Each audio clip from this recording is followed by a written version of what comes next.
And so, how has the book been received?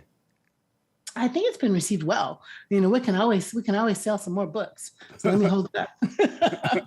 But when it's my publishers said this. They hoped it would be a slow burn book that would be bought over and over again. And what really blows my mind, Jesse Lee, is when someone calls me or shoots me an email and says, I gave the book to my mother, and then my mother started a book group with your book. Or Otis Moss, the Third Church Trinity in Chicago, we did a book talk, and the grandmothers, fall in love with the book. Right. There's a way in which it's a word of mouth, honest, candid, naked portrayal of my story that I think actually makes people feel they can be honest and naked and transparent. And I'm really proud of that. Well, congratulations on the book. In the book, Thank you you. talk about how divided our culture is.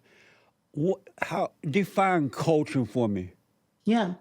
Yeah. I mean, in the strictest sense, I think we tell our audience that culture is the language, the food, the mores, the values of a people, of a system. And so our culture, of course, is multicultural.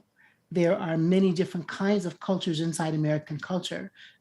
Those of us who are African American, North, South, regional cultures, straight cultures, queer cultures.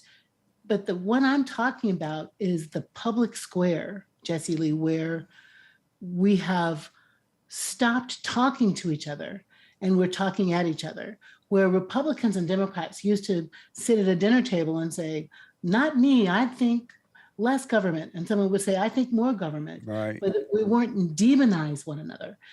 When you get to the place where electeds will boo the sitting president and call him a liar, when you get to the place where a president who lost an election can incite an insurrection, that is divided culture. There's no, the conflict level is so high that there's only winners and losers, and there's only demons and angels, and there's nothing gray in the middle. And we know that that can't possibly be real, but that's how we portray it. Yeah. When you mention ferocious courage, do you have fear? Do I have fear? Yes. Oh yeah, absolutely. I have fear. And why do you have fear? I'm afraid that I could be standing on any corner with my grandbabies. And because guns are so prolific and easy to get, somebody having a bad day will see me and my little mocha chocolate babies. Their mom is Black, their father's white, and just think, I'm going to shoot them. I'm afraid that I could be in a theater in New York, where I love the theater, and I'll be plotting my exit, how to get out. I'm sometimes afraid of my own frustration and temper at the absolute foolishness in our nation, that sometimes I just want to stand in the middle of the street and scream. And quite frankly, the passion around that sometimes frightens me. I might stand in the middle of the street and scream. So is that why you moved away from Chicago? You were afraid of getting hurt by some Black people? Oh, no. Who were you afraid of then with the guns? Who were the mass shooters? White guys mostly white guys with guns are the mass shooters. Oh, I see what you.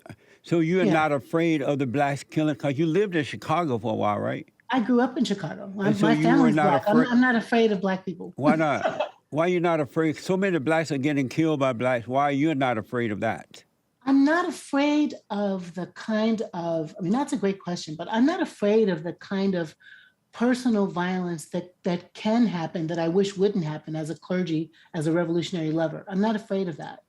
I'm not afraid of domestic danger. I'm not afraid of boys on the corner acting out. I'm afraid of assault-style weapons being purchased in ways with ease by 18-year-olds who are being taught hatred on the internet, and they go out and do something about it. That's amazing.